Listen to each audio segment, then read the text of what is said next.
नहीं, अल्लाह को जिक्र पसंद है। आप औलिया कामिलीन की हिस्ट्रियां उठा के देख लें, सूफिया क्यों कामयाब हुए? सूफिया को, अल्लाह वालों को जिनका हम जिक्र करते हैं, जिनके नाम के जो है ना वो किस्से पढ़ते हैं, उनकी बातें करते हैं, आप उनकी हिस्ट्री में कॉमन बात देखेंगे, वो बहस नहीं करते थे।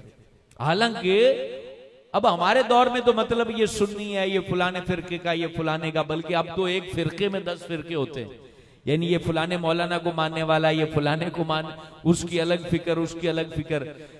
फिर भी यानी कलिमा पढ़ने वालों की बहस हो रही होती ना। और इन लोगों ने जो जमाना पाया, तो इनके सामने तो किसी के सामने हिंदू खड़ा होता था, किसी के सामने सिख, किसी के सामने ईसाई, किसी के सामने यहूदी, किसी के सामने जादूगर, काला इलम उसका माहिर, काले इलम का माहिर खड़ा होता था, अपने करतब भी दिखाता था। लेकिन इन वलियों ने किसी के साथ बहस नहीं की। ये एक अजीब बात है। अच्छा सुबहान अल्लाह, हम उनको मानने वाले हैं, लेकिन बहस में नंबर 1 है। यानी नंबर 1 ऐसे कि हाँ लाओ मियां मेरे सामने, कौन है मेरे सामने बैठने वाला, बिठाओ मेरे सामने। अच्छा बयान हम कर चुके होते हैं बाबा फरीद के करामतों पे, और वहां हम नारा लगा रहे, लाओ मेरे सामने बिठाओ उसको बिठा दो, बड़े से बड़ा मौलवी ला के बिठा दो। है अब तो मकसद ये मौलाना लोगों पे ये चीज ये बस नहीं होती, बल्कि जिसको 2-4 मौलवियों की तकरीरें सुन लियो, यूट्यूब के ऊपर 2-4 क्लिप सुन रहे हो, वो भी वहां चौक में बैठा है, आओ मेरे सामने बात करो। और सुभान अल्लाह, क्या तो बात करेगा भाई। हमारे प्यारे नबी ने कभी बहस नहीं की, या मुझे बताएं कभी की है बहस? बताते थे नबियों के अल्फाज जो तकरीर के लास्ट में मौलाना पढ़ते ना, वो नबियों के लफ्ज हैं। वो कौन से हैं? वमा अलैना इल्लल बलाग, हमारा काम पहुंचा देना है, हमारा काम है तुम्हारे तक पहुंचा देना। हर मुसलमान का भी यही काम है। वो अच्छी बात है तो पहुंचा दे, लेकिन बात का अंदाज हमारा बदमाशों की तरह हो चुका है। यानी हम बात करते हैं तो इस तरह बात करते हैं कि सामने जैसे सारे कीड़े मकोड़े बैठे हुए। ये हमें कहां से मिला है? जबकि हम रसूलुल्लाह का दीन पेश कर रहे हैं। मतलब बयान करने वाले के अलावा अगर सारा जमाना गलत भी हो चुका है, मैं एक आम सी मिसाल, सारा जमाना भी गलत हो चुका है, तो फिर भी सारे जमाने को गाली देने की इजाजत मुबल्लिग को नहीं है। मुबल्लिग का काम क्या है? अखलाक के दायरे में बात पहुंचाना, समझाना कि भाई अल्लाह रब्बुल आलमीन की तरफ आ जाओ, अल्लाह के जिक्र की तरफ आ जाओ, अल्लाह की मस्जिद की तरफ आ जाओ, नेकी की तरफ आ जाओ, भलाई की तरफ आ जाओ, अच्छाई की तरफ आ जाओ, अच्छे अकीदे की तरफ आ जाओ, इश्क रसूल की तरफ आ जाओ, हुजूर पाक की जात की इज्जत करने के हवाले से इस तरफ आ जाओ। ये चीज समझाना ये हमारे लिए जरूरी है। तो हुजूर फख्र आलम जाने मौजूदात सल्लल्लाहु अलैहि वसल्लम ने हमें यही तालीम इरशाद फरमाई। तो अब हमें मुतवज्जे करना है अमल की तरफ अपने बच्चों को, झगड़े की तरफ नहीं, बहस की तरफ नहीं। अमल इंतहाई कम होता चला जा रहा है हमारे दिलों में, हमारी जबानों पर। जिक्र अगर हम गौर करें, जिक्र पर इतनी गुफ्तगू हमने सुनी है जिसके बारे में अल्लाह ने बार बार कहा, वसब्बिहू बुकरतम व असीला, अल्लाह रब्बुल आलमीन का जिक्र कसरत से करो, सुबह भी शाम भी, हर लम्हा अल्लाह अल्लाह करते रहो। अगर अब हम सुबह से शाम, फिर शाम से अगली सुबह तक 24 घंटे का अगर शेड्यूल हम देखें और अपनी जबान का जायजा सिर्फ ले लें, तो हमें सारी चीजें वाज़ेह हो जाएंगी कि हमने कितनी दफा, कोई मुश्किल औरादो वज़ाइफ की बात नहीं कर रहा, कितनी दफा हमारी जबान पर लफ्ज अल्लाह जारी हुआ। यानी कितनी बार हमने घर में या दुकान पे बैठकर या अपने जो है वो ताल्लुकदारों के पास बैठ के, दोस्तों की महफिल में बैठ के हमने कहा अल्लाह। यार 4 दोस्तों पढ़ लो अल्लाह। यानी कभी हमने दोस्तों को कहा यार हम बैठे हैं कब से, हम इतनी गप्पे लगा रहे हैं, यार को 5 दफा लफ्ज अल्लाह ही पढ़ लो जिसने हमें बनाया है। आपको ऐसा कोई माहौल नहीं मिलेगा, डर होता है। यार ये दोस्त कहेंगे ये तो मुल्ला बन गया, मौलवी बन गया, ये कहां जिक्र की बात इसने शुरू कर दी है। तो मकसद 3-4 दफा लफ्ज अल्लाह बोलने से क्या हो जाएगा, कौन सा नुकसान हो जाएगा। घर के अंदर रोजाना नहीं तो कोई हफ्ते बाद हमने तमाम अपने बच्चों को, फैमिली मेंबर को बिठा के कहा कि अल्लाह का नाम लीजिए 12-12 बार। इस तरह का माहौल बनाओ। हमने अपनी दुकान में बैठकर जो हमारे काम करने वाले वर्कर हैं, जो हमारी कंपनी में काम कर, उनको कहो यार आज काफी दिन हो गए, क्यों ना हम 12-12 दफा अल्लाह अल्लाह बोल लें, अल्लाह का नाम ले लें अपनी जबान पर। शादी का मौका है तो हमने कहा यार सारे बैठे को 5-5 बार अल्लाह का नाम ले लें। तो ये माहौल नहीं है हमारे यहां। हम एक मखसूस टाइमिंग में जाके जिक्र कर लेते हैं, लेकिन हमारी जिंदगियों के साथ ये जिक्र नहीं आ रहा। हालांकि कामयाब मुसलमान वो है जिसकी जिंदगी के साथ अल्लाह का जिक्र शामिल हो जाए और जिंदगी के साथ वो अल्लाह अल्लाह बोलना शुरू हो जाए और उसका दिल भी अल्लाह अल्लाह के। अब ये जो कहते हैं ना कल्ब जारी, कौन सा कल्ब होता है जो जारी होता है, जिसके तसव्वुर में अल्लाह अल्लाह चल रहा हो। धड़कन का नाम कल्ब जारी नहीं, तसव्वुर और ख्यालात और दिल की जो रवानी है वो अल्लाह अल्लाह बोल रही हो, वो कल्ब जारी होता है। लेकिन वो एक वक्त लगता है, एक टाइम लगता है। और जिस बंदे का रुआ रुआ है, हजरते सुल्तान बाहूर सरकार ने क्या कहा था, अलीफ अल्लाह ते चंबे दी बूटी मुर्शिद मन मेरे विच लाई हूं, नफी इस बात दा पानी मिलिया हर रगे हर जाई हूं। अब ये इन्होंने पीरी मुरीदी और तरीकत का उसलूब और उसका मकसद बयान किया हजरत सुल्तान बाहू ने। वो कहते हैं कि मैंने जब अपने मुर्शिद के हाथ में हाथ दिया, बैत की, उन्होंने मुझे पढ़ाया अलीफ। अभी पूरा लफ्ज अल्लाह नहीं पढ़ाया, अल्लाह का अलीफ पढ़ाया। अब हिसाब लगा वो लोग कैसे बैत करते थे और उनमें कितनी रूहानियत होती थी। कहते हैं कि अभी पूरा लफ्ज अल्लाह नहीं पढ़ाया, अभी सिर्फ अलीफ पढ़ाया है। और अलीफ पढ़ाते ही, अल्लाह का अलीफ पढ़ते ही, जिस तरह चंबेली की बूटी जो होती है वो सहन में लगी हो तो पूरा सहन खुशबूदार हो जाता है, वो अल्लाह का अलीफ पढ़ते ही मेरी रग रग तौहीद की खुशबू से मुअत्तर हो गई। कहा गए फिर, यानी वो तौहीद की जो चंबेली है वो मेरे पूरी रगों में बस गई। और फिर नफी इस बात का पानी मिला है, फिर जो इसके अंदर वो तौहीद की चंबेली का जो बूटा है वो लग गया ना पूरे वजूद में, ये रग रग के नीचे। कहते हैं फिर उसको पानी कौन सा लगा है, नफी इस बात, ला इलाहा इल्लल्लाह, ला इलाहा इल्लल्लाह, ला इलाहा नफी इल्लल्लाह इस बात। कहते हैं कि फिर मुझे मुर्शिद ने, यानी तौहीद और अलीफ का जब चंबेली का बूटा मेरे अंदर लग गया तो फिर उसको ला इलाहा इल्लल्लाह की जरब लगा के फिर पानी दिया। और वो पानी जो इश्क का पानी था, हर रगे हर जाई हूं, यानी रग रग के नीचे पहुंचा और हर जगह ये जिक्र है। और अल्लाह वालों ने वो जिक्र अपने मुरीदों को सिखाया, समझाया और बताया। और फिर आज अल्हम्दुलिल्लाह ताला आज उनका नाम भी जिंदा है।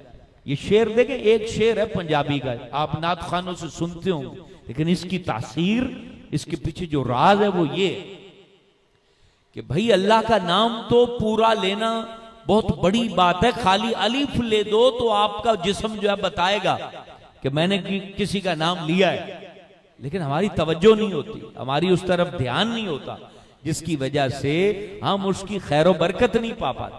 तो ये 10 दिन हमें मिले हैं, इन 10 दिनों में जिक्र, अज़कार, दुआए खैर, अल्लाह की रहमतों को पाने का असबाब पूरा इकट्ठा कर लें और साथ साथ कोशिश करें रोजे अगर रख सकें तो इसका हर दिन का रोजा जो है वो कई के बल्कि महीने के रोजे से जो है ना वो ज्यादा सवाब का बाइस होता है। और फिर आखिरी 9 जुल्हिज्जा का जो रोजा यानी यौम आरफा का जो रोजा है उसके बारे में बताया गया कि वो 1000 रोजों से ज्यादा उसका सवाब है।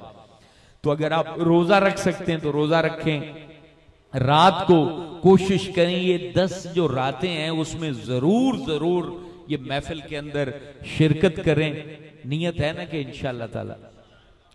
देखें आप भी काम काज वाले, मैं भी काम काज अपना छोड़ के वहां पंजाब से सफर करके आया हूं सिर्फ इस इरादे से कि ये 10 दिन मुझे भी बरकत मिले और आपको भी अल्लाह ताला के जिक्र की जो है ना वो बरकत नसीब हो। तो इसमें जरूर शिरकत करें और रोजाना हर दुआ में अपनी ये दुआ जरूर शामिल करें कि अल्लाह करीम बुखारी मस्जिद और इसके साथ जो मदरसा है इस इमारत को अल्लाह जल्दी मुकम्मल फरमा दे। क्योंकि ये बात याद रखें, जो अच्छा काम होता है ना उसके पीछे साजिश बहुत बड़ी होती है। और याद रखें, अब ये मस्जिद जाहिर सी बात है गिर गई है तो बननी है और ये बनाना अल्लाह ने है। समझ में आई बात? उस अल्लाह ने जिसने जमीन भी बनाई और उसके ऊपर 7 आसमान बगैर पिलर के बनाए। तो जो अल्लाह 7 आसमान बगैर पिलर के बना सकता है, मुझे बताइए ये तो आपकी जो है ना वो 1.5 कनाल की मस्जिद है, ये अल्लाह के लिए कौन सा मुश्किल है? ये अल्लाह के लिए कोई मुश्किल नहीं। यानी बेसमेंट का खड्डा खुद चुका है, उसमें निशानदेही हो चुकी है। इंशाल्लाह 1-2 दिनों में सरिया भी बंधना शुरू हो जाएगा। मुकद्दर वाले हैं, मुकद्दर वाले वो लोग होंगे जिनका पैसा, जिनका सीमेंट, जिनका मटेरियल, जिनकी मजदूरी यहां लगेगी, बन जाएगी और बड़ी खूबसूरत बनेगी, दुनिया देखेगी। लेकिन नफे वाले बैंक के अंदर हर कोई अकाउंट खुलवा ले तो ये जरूरी नहीं होता। ये 70% इजाफे के साथ जिसको रिटर्न मिलना है तो मुकद्दर वाले होंगे ना कि उनका अकाउंट खुलेगा। तो मुकद्दर वाले होंगे जो इसको बनाएंगे। लेकिन हर नेक काम में 2 गिरोह होते हैं, एक बना रहा होता है, एक साजिश कर रहा होता है। हम वहां पाकपतन में जो मस्जिद बना रहे थे तो एक बंदे के पास हम मिलने गए, हमने कहा कुछ ईंटें दे दीजिए। तो वो कहने लगा यार करोड़ों रुपया तो आपके पास पड़ा है, हमारे पास तो रुपया भी नहीं था। लेकिन ना देने के साथ साथ उसने सुभान अल्लाह ये जो फूल गिराए उसने आज तक हमें तकलीफ दी। यानी नहीं देना तो बस कह दो भाई नहीं है मैंने देना। अगली बात करना कि जो आपके पास अल्लाह के घर के लिए आया है उसको ताना दे देना, उसको डिसाइड करना, वो पीछे हट जाए, उसको जो है ना वो मोटिवेट करने के बजाय उसको मकसद, जैसे बुखारी मस्जिद है, अब कोई कहेगा ये जी 10 करोड़ इकट्ठा हो गया, कहां से इकट्ठा हुआ? अभी कौन से बैंक स्टेटमेंट आपके सामने आ गई है जो आप कह रहे हो? कदम कदम पे मोटिवेट करना चाहिए, हौसला देना चाहिए, भी लगे रहो इंशाल्लाह अल्लाह मेहरबानी करेगा, हम आपके साथ हैं, हौसला बन जाता है। फिर ये जो घर होता है ना मस्जिद, ये किसी की जाती प्रॉपर्टी नहीं होती। ये हम जैसे हम सारे लोग मर जाएंगे लेकिन ये मस्जिद तो रहेगी ना, ये अल्लाह की मिल्कियत है और अल्लाह ही इसको बनाने वाला है। लेकिन अलबत्ता अब जैसे ये इसकी इब्तिदा है, इसमें आप एक कतरे से लेकर दरिया तक जितनी आप में तौफीक है ना, आप अपना कॉन्सेप्ट बना लें कि इस जगह मैंने ये चीज लगानी है, किसी को बताने की जरूरत नहीं है, लेकिन लगा जाए। क्योंकि ये हजरत इमाम हुसैन का जैसे रोजा है ना, हजरत अली पाक का रोजा है कि सारी गलियां वहां आके रुकती हैं। बुखारी मस्जिद को निस्बत उनसे है और इसका जो ढांचा है, इसका जो एरिया है वो इतना खूबसूरत है कि सुबहान अल्लाह, यहां पर सदियों नमाजें होंगी, सदियों, 1-2 दिन की बात नहीं है, सदियों नमाजें होंगी। और जिसने इसको बना दिया तो समझ लें सदियों नमाजों और सजदों का सवाब उसके खाते में आ जाएगा। और इसका पता तो उस वक्त लगना है ना। मिसाल के तौर पर इस बात पे मैं बात खत्म करना चाहूंगा, आपने प्राइज बॉन्ड लेके रख लिया हो और वो हो भी कोई 1.5-2 करोड़ का, और उधर लग चुका हो आपकी जेब में, तो आप बेपरवाह घूमते रहेंगे। लेकिन जैसे ही आपको कोई फोन करके बताए मुबारक हो, आपका भाई बताया प्राइज बॉन्ड लग गया है, तो आपकी जो ना वो पांव जमीन पे नहीं लगेंगे। असल में अभी नजर नहीं आ रहा। ये तो वो जो 1.5 गज की कब्र है ना, उसमें दबाएंगे ना हमें, और उसके बाद जो बुखारी मस्जिद की तरफ से नूर की किरणें जाएंगी, तो फिर कहेंगे कि मालिक बड़ी गलती होगी, कुछ 4 पैसे और लगा देता, उसके लिए और कोशिश कर देता। तो हमने प्रोपेगेंडा के गिरोह में शामिल नहीं होना, हमने बनाने वालों के गिरोह में शामिल होना है। उसमें एक ईंट से लेकर, एक सीमेंट की बोरी से लेकर 1 करोड़ तक जितनी तौफीक हो, इसके लिए स्ट्रगल करनी है, मेहनत करनी है, कोशिश करनी है। और इन हज के महीनों में इसकी इब्तिदा हो रही है। अब निस्बतें तो देखो, हजरत इब्राहिम की निस्बतें जिसमें है, और जिन्होंने काबे को बनाया। मैं रात ही अर्ज कर रहा था कि यार इस महीने को हजरत इब्राहिम से निस्बत है, और तुम बुनियादें स्टार्ट कर रहे हो हजरत इब्राहिम के महीने में। तो मुझे बताओ, जिसने काबे को तामीर किया है उसकी निस्बत से ये मस्जिद क्यों नहीं तामीर होगी? इंशाल्लाह अगला जो जुलीजा होगा आप देखेंगे ये सारी बेसमेंट बन चुकी होगी, आप ऊपर वाले पोर्शन में बैठे हुए होंगे, खवातीन जो है ना उनके लिए बेसमेंट में जगह बन चुकी होगी, कुरान की तिलावतें चल रही होंगी, जो है ना वो इंशाल्लाह तरावियां पढ़ रही होंगी, हमारी बहनें भी, भाई भी, बुजुर्ग भी। तो सवाब का खजाना, ये सवाब का वो अब ये पता मामला क्या होता है, जब मस्जिदें स्टार्ट होती हैं ना, तो 100 में से 70 बंदा सिर्फ ताना ही देता है, क्यों गिरा दी भाई, क्या जरूरत थी भाई, खड़ी थी क्यों, अच्छी खासी खड़ी। ये 70 बंदे ये कह रहे होंगे, 30 बंदे लगे हुए होंगे भाई ईंटें इकट्ठी करनी है, सरिया इकट्ठा करना है, ये करना है, वो करना है। अच्छा, जैसे ही बन जाती है तो फिर 70 भी खिरामे पीछे आ जाते। हाँ, मशवरा तो हमने दिया था, वाकई बहुत अच्छा काम हो गया है, मजबूत हो गई है। तो बजाय जो है ना वो पीछे छुप के खड़ा होने के, फ्रंट पे खड़े होना कि हम हैं, बुखारी मस्जिद बनाने में भी साथ साथ है, दौड़ दौड़ के इसके कामों में पेश रहें इंशाअल्लाह ताला। ये बात याद रखें, अल्लाह के घर को आबाद करने वाले का ना घर उजड़ता है ना दिल उजड़ता है। अल्लाह की हुजूर दुआ है रब ताला हमें बुखारी मस्जिद के लिए भरपूर कोशिशें करने की तौफीक अता फरमाए।